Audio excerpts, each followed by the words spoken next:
Your daddy's gonna play with you. Look, peekaboo. I saw my husband, who was supposedly on a business trip, at the park in the neighboring city. He was with a woman, holding a baby. The woman had her back turned towards me, so I couldn't see her face. She surprised me by saying something completely unforeseen. The little one looks just like you. Look, even the smile is just like yours.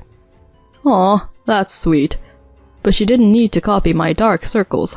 The baby, looking about 10 months old and held in his arms, definitely looked a lot like him.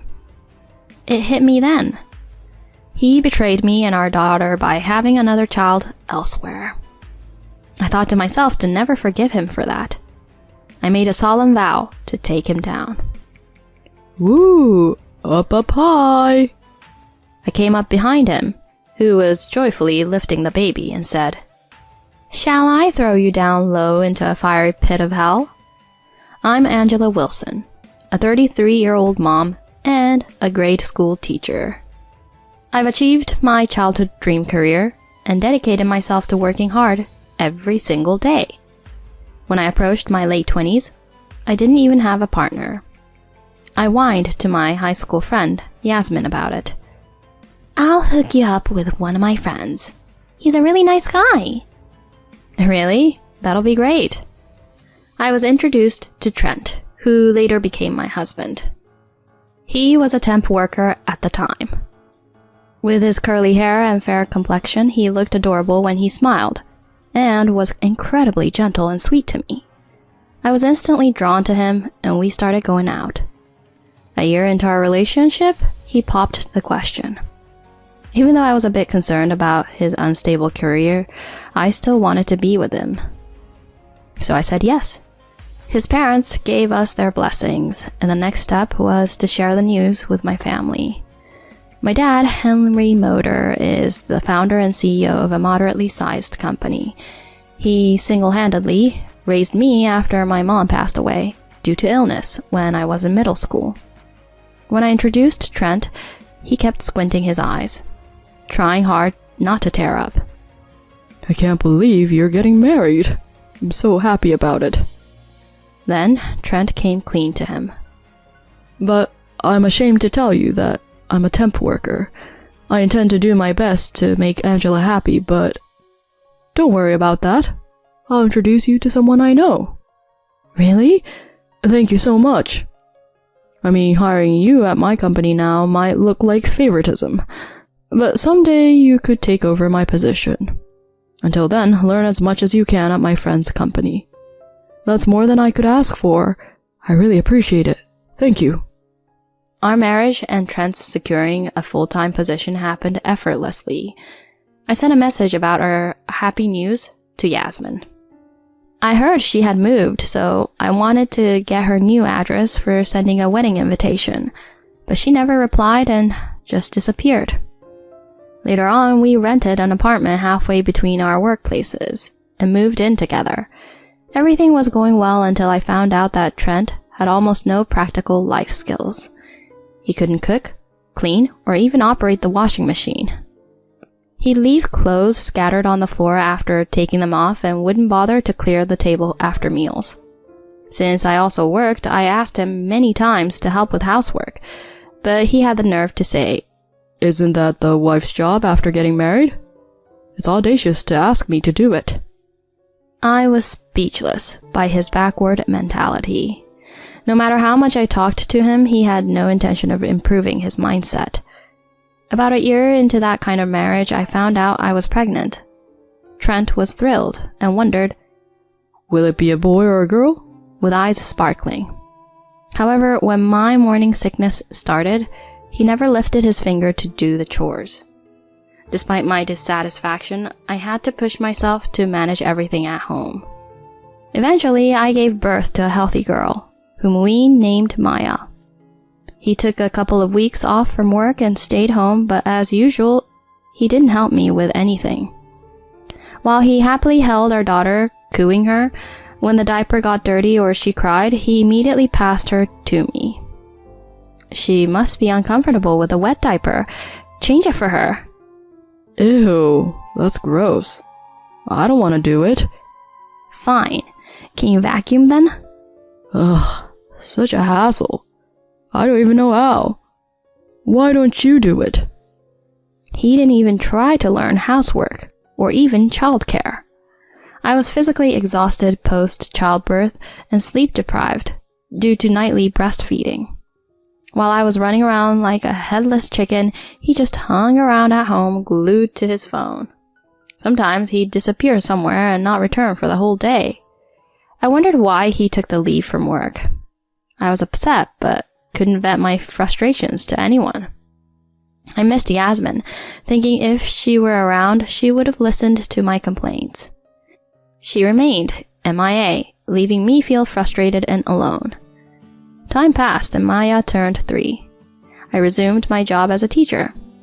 At first glance, we might have seemed like a happy family of 3, but my dissatisfaction had been building up over time.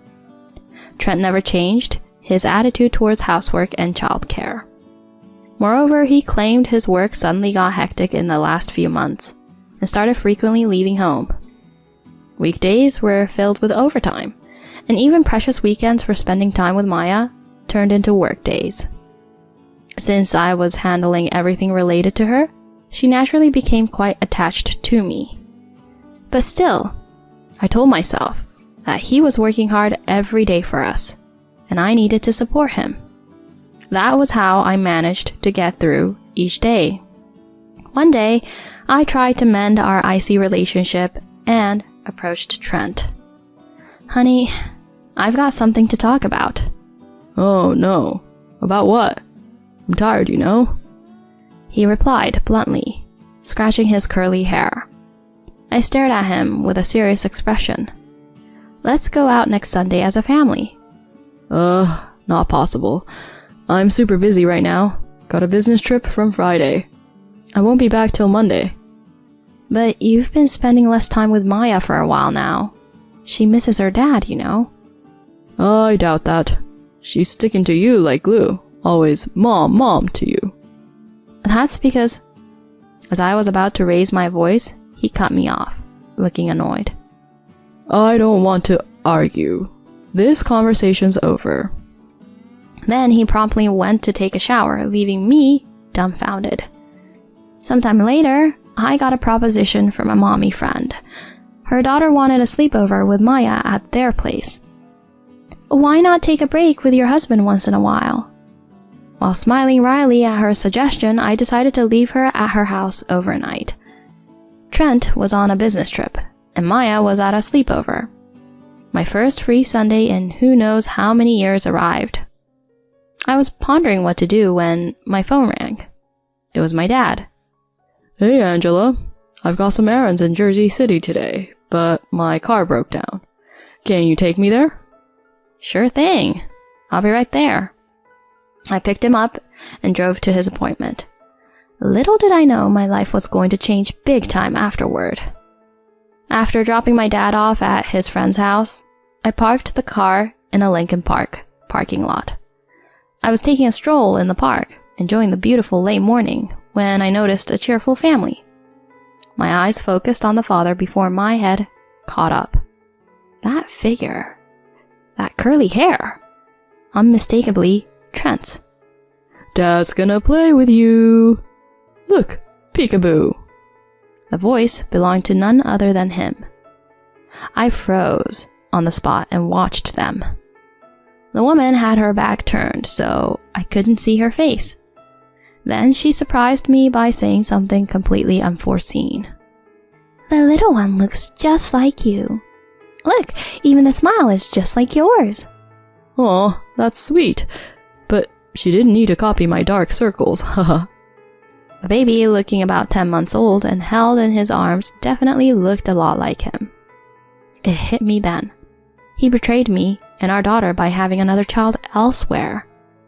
I thought to myself, to never forgive him for this. I made a solemn vow to take him down. Woo, up, up, high.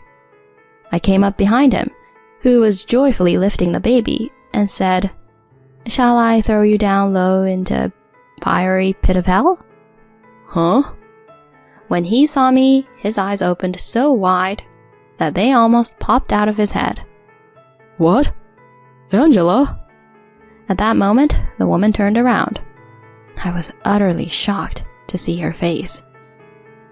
Yasmin? It was none other than the friend who introduced Trent to me. Seeing my bewilderment, he nervously spoke up. What are you doing here? I gathered myself and glared at him. That's not important right now. Explain what's going on here. Well...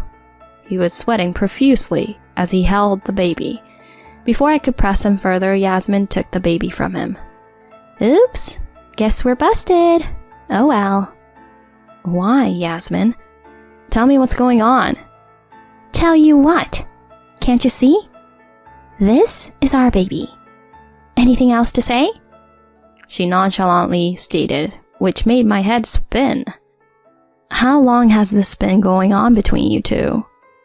From the start. We hit it off right away. Must be about 8 years now. 8 years ago? That was even before I met him. It meant she introduced us while she was involved with him. For what reasons? I asked, and then Trent spoke up. She said if I married you, I could become the CEO. What? Yasmin proudly chimed in. Your father is the CEO, right? He was just a temp worker back then, so I didn't want to marry him. But once he became the CEO, he could leave you for me. Then I become the wife of the CEO. Get it? Until then, I decided to keep a low profile. So was that why you stayed out of touch after we married? Yeah, I didn't want to mess up in front of you. I was thoroughly perplexed and at a loss for words. Then Trent continued. Let's just pretend this never happened. It's better for both of us, right? I need you by my side until I become the CEO. Exactly. It's no surprise that a successful businessman has 1 or 2 secret kids. I couldn't believe their shameless, nonsensical statements. The moment I was about to explode, a calm voice echoed. What in the world is going on here? Henry! Trent's eyes widened again. My dad had finished his visit and came looking for me. I explained the situation to him with a trembling voice. With an intense and unwavering gaze, he fixed his eyes on Trent, expressing a mix of anger and disdain. So you got close to Angela to aim for my position? On top of that, you've betrayed her and Maya? Seeing this woman all along and even having a child? Henry, please calm down.